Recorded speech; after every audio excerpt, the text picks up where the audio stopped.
വചനം വചനം ത്രിയേക ദൈവമം വചനം.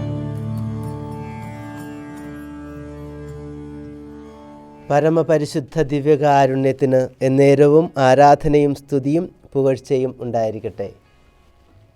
ഈശോയിൽ പ്രിയപ്പെട്ടവരെ, പാക്സ് കമ്മ്യൂണിക്കേഷൻ്റെ ത്രേസ് കാന്തോസ് വചന വിചിന്തനത്തിലേക്ക് ഏറ്റവും സ്നേഹത്തോടുകൂടി സ്വാഗതം ചെയ്യുന്നു.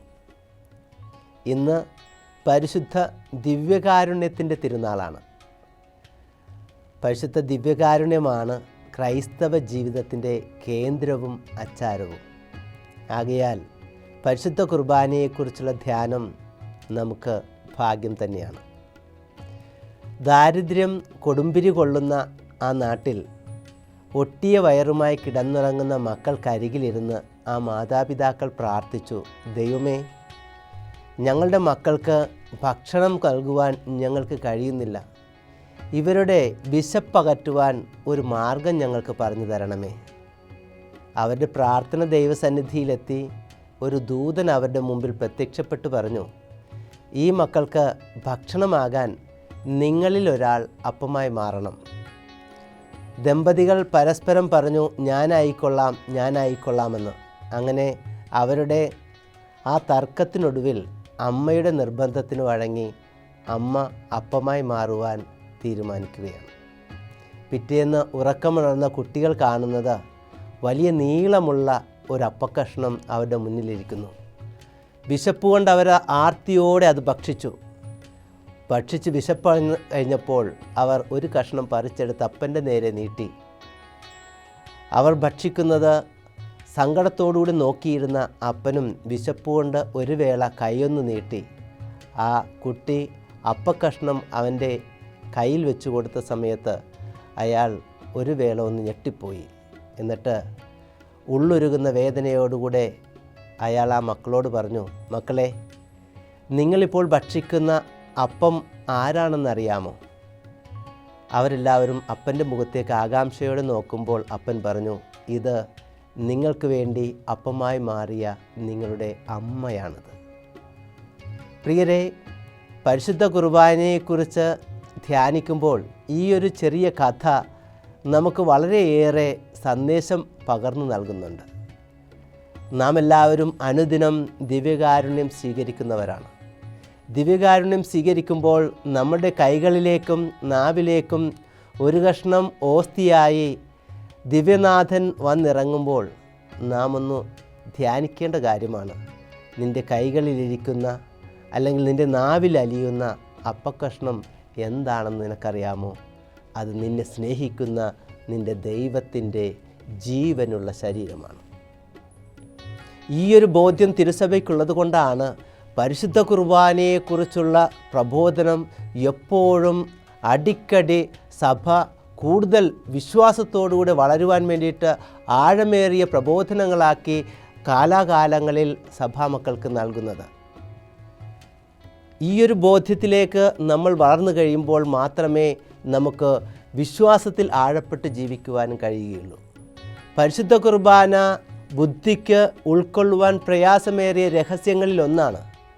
ഈശോ പരിശുദ്ധ കുർബാനയെക്കുറിച്ച് പഠിപ്പിച്ചുകൊണ്ടിരുന്ന സമയത്താണ് ഈശോയുടെ കൂടെ നിന്നും അനേകർ വിട്ടുപോയത്. യോഹന്നാൻ്റെ സുവിശേഷത്തിൽ 6-ാം അധ്യായത്തിൽ നമ്മളത് കാണുന്നുണ്ട്. അങ്ങനെ വിട്ടുപോകുമ്പോഴും ഈശോ താൻ പറഞ്ഞതിൽ നിന്നും മാറുന്നില്ല.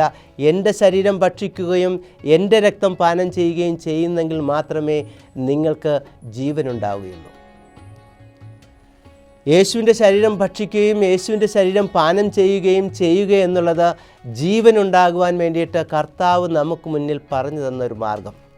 ഇത് ദൈവത്തിൻ്റെ ഒരു സ്നേഹത്തിൻ്റെ പ്രതികാരമെന്ന് വേണമെങ്കിൽ പറയാം. പണ്ട് ആദിമാതാപിതാക്കളോട് ഇത് ഭക്ഷിക്കരുതെന്ന് പറഞ്ഞു, അവരത് ഭക്ഷിച്ചു, അവർ മരണമടഞ്ഞു. ഇന്ന് ഈശോ പറഞ്ഞു, ഇത് ഭക്ഷിക്കുക, ഭക്ഷിച്ചാലേ ജീവനുണ്ടാവുകയുള്ളൂ എന്ന് പറഞ്ഞു.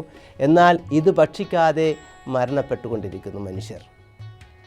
പ്രിയ സഹോദരങ്ങളെ, ഈ പരിശുദ്ധ കുർബാനയെക്കുറിച്ചുള്ള ധ്യാനം കൂടുതൽ ആഴത്തിൽ മനസ്സിലാക്കുവാനാണ് കാലം ചെയ്ത ബെനഡിക്റ്റ് 16 പാപ്പായുടെ അപ്പോസ്തലിക പ്രബോധനം സാക്രമെന്തും കരുത്താത്തീസിൽ വളരെ വ്യക്തമായിട്ട് പരിശുദ്ധ കുർബാനയെക്കുറിച്ച് പഠിപ്പിക്കുന്നുണ്ട്. പാപ്പ അതിൽ 3 കാര്യങ്ങളാണ് പ്രധാനമായും പറയുന്നത്.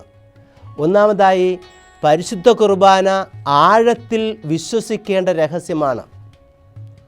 ആഴത്തിൽ വിശ്വസിക്കേണ്ട രഹസ്യമാണ് പരിശുദ്ധ കുർബാന എന്ന് പറയുമ്പോൾ നമ്മൾ മനസ്സിലാക്കേണ്ട ഒരു കാര്യം, ഇത് ബുദ്ധിക്ക് അഗ്രാഹ്യമാണ്. അതുകൊണ്ടാണ് വിശുദ്ധരിൽ വിജ്ഞാനിയും വിജ്ഞാനികളിൽ വിശുദ്ധനുമെന്നറിയപ്പെടുന്ന തോമസ് അക്വിനാസ് പറഞ്ഞത്, പരിശുദ്ധ കുർബാനയെക്കുറിച്ച് മനസ്സിലാക്കുക എന്നുള്ളത് അസാധ്യമായൊരു കാര്യമാണ്. അതുകൊണ്ട് വിശുദ്ധൻ എഴുതിയൊരു പാട്ടാണ് ഭക്തിയാ വണങ്ങുക എന്ന ഗാനം നമ്മൾ ആലപിക്കുന്നത്. അതിൽ പറയുന്നൊരു കാര്യമുണ്ട്, ബുദ്ധിക്ക് അഗ്രാഹ്യമായ കാര്യമാണ്. ഞങ്ങളുടെ ബുദ്ധിക്ക് അഗ്രാഹ്യമായ ഈ കാര്യങ്ങൾ മനസ്സിലാക്കുവാൻ വേണ്ടിയിട്ട്, ഇന്ദ്രിയങ്ങൾക്ക് അഗ്രാഹ്യമായ കാര്യങ്ങളെ മനസ്സിലാക്കുവാൻ വേണ്ടിയിട്ട് നമുക്ക് വിശ്വാസത്തിൻ്റെ കണ്ണ് തുറക്കണം. പരിശുദ്ധ കുർബാന ആഴത്തിൽ വിശ്വസിക്കേണ്ട രഹസ്യമാണെന്ന് പഠിപ്പിക്കുവാനായി പാപ്പ സാക്രമെന്തും കരുത്താത്തീസിൽ കുറച്ച് ഭാഗം ചെലവഴിക്കുന്നുണ്ട്. ഇനി രണ്ടാമത്തെ കാര്യം, ബെനഡിക്റ്റ് പാപ്പ പഠിപ്പിക്കുന്നത് പരിശുദ്ധ കുർബാന ഭക്തിയോടുകൂടെ പരികർമ്മം ചെയ്യപ്പെടേണ്ട കുദാശയാണെന്നാണ്. പരിശുദ്ധ കുർബാനയിൽ സഭയോടുള്ള വിധേയത്വം വളരെ പ്രധാനപ്പെട്ടതാണ്.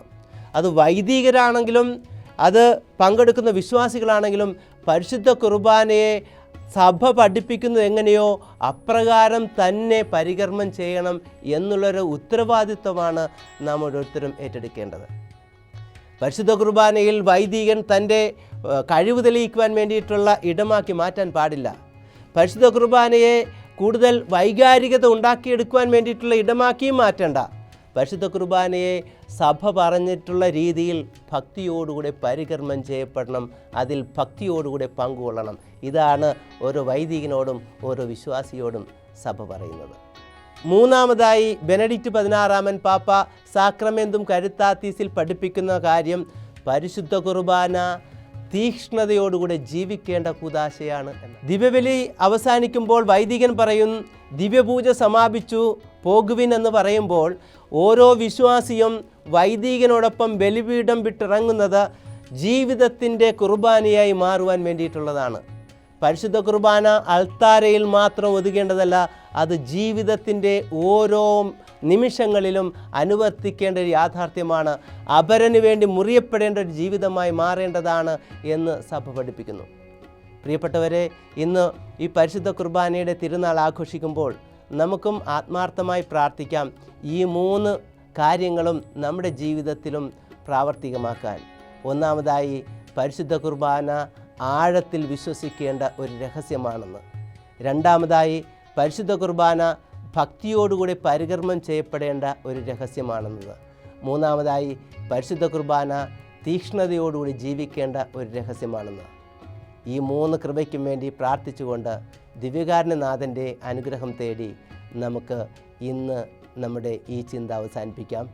ദൈവം നിങ്ങളെ അനുഗ്രഹിക്കട്ടെ. ആമേൻ.